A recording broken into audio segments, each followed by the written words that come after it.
Hello everyone, today's poem is Yong Wind, 相鼠 by 佚名 or by Anonymous, a Yong Wind poem from the Book of Songs. The title 相鼠 means look at that rat. The rat could be one of the worst enemy for Chinese through the history. Just imagine in a land of farmers, the food, the grain is the most valuable things for Chinese, for those farmers. So the rat, they eat the plant in the field. When you have harvest all the plant, the grains in the warehouse, in the grain house, the rat spoil, eat your grains. So that's one of the worst enemy for Chinese, for peasants. Just by looking at the title of this poem, we know it's a blaming poem, blaming someone. Look at that bad rat. So it's a blaming. In fact, this poem could be the most vicious blaming poem in the Book of Songs among the 300 poems. And in fact, I do think it's not rather a simple blaming or a very strong blaming. It's sort of the abuse, curse, name-calling, the most vicious name-calling poem. Very unique in the Book of Songs. So you can see the variety of poems in the Book of Songs, not always very gentle, happy, not always blaming with style, with gentle, with manner. This one is almost like a name calling on the street. Okay, let's look at this very simple poem and very easily understand for today's people as well. 相鼠有皮，人而无仪。Look at that rat. It has the skin with him. Look at that person.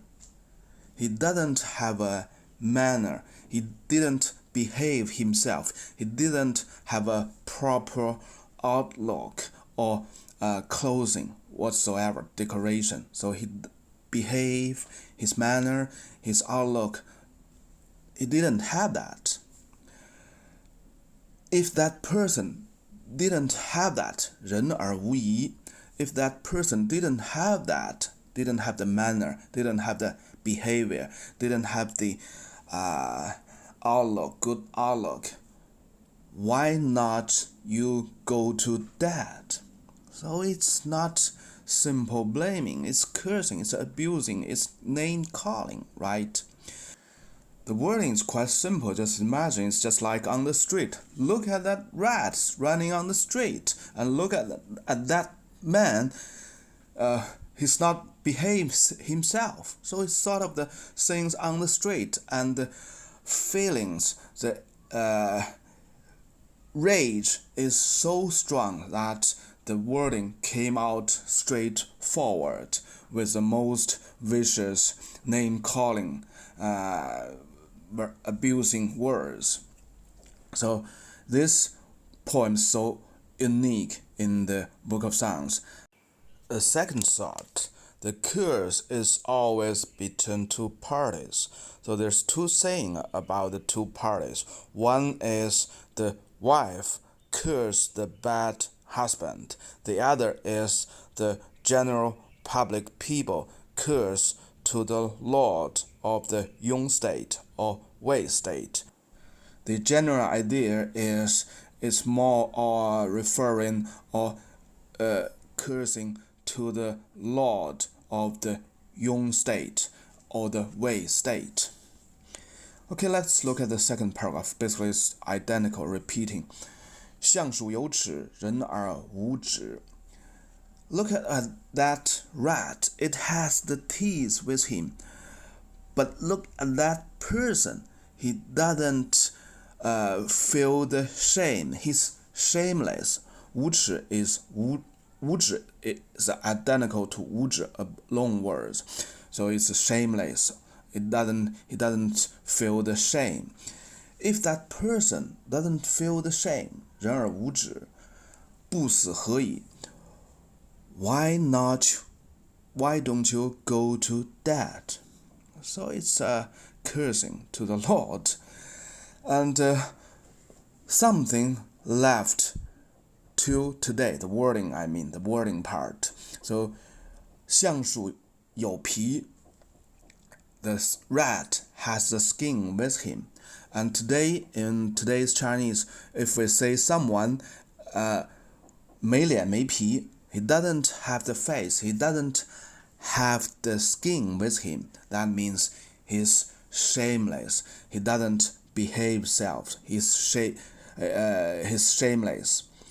And the other words quite similar according to the second paragraph. 无耻, yeah, he's shameless. But today we write the 齿 is not the teeth, but they share the same sound. So here, but most probably it's from this poem. It's hard to tell. 无耻. So if someone was blamed by the term 无耻, it's a very serious blaming, cursing. He's such a shameless person. Okay, the third paragraph. Let's see how he continues his blaming, his cursing. 相鼠有体，人而无礼. Look at that rat. It has its body with him. So, which means he has the integrity with him. 人而无礼. Look at that person. He doesn't follow the code of conduct. 礼. Today, the term 礼 means polite, but in the Zhou dynasty, it's more like the law, the code of conduct. The code of conduct of Zhou dynasty covers everything in all aspects of the social life, even regarding to the political life. So 人而无礼 means he doesn't follow the code of conduct of this society, of this dynasty. So he really is such bad guy. If that guy is the lord of states, he don't treat the god well. He don't treat the people under him well, and he don't treat the nature very well. So he's such a bad guy. So 人而无礼, that guy doesn't follow the code of conduct at all. Why not he go to death as quickly as he could? 胡不遄死, 遄 means very swiftly, very speedy. So at the very end, the poet who's writing this poem actually is getting so furious. Why don't you go to that as soon as possible? So this is a very simple poem, but it gave us a different flavor of the poem in the Book of Songs. It could be all kinds of content, all kinds of feelings, even though very vicious curse, blaming to the Lord. The Zhou dynasty lasts for 800 years. It has up and downs. It has a very gentle, prosperous time. Of course, it has some of the very, very bad time, war, disasters, and famine, anything bad things. So we can see that from the poem from the Book of Songs, and we can see that the poem in the Book of Songs, they are very primitive, and they tell the real things and real feelings, no matter it's good or bad. Okay, that's for today, and bye-bye.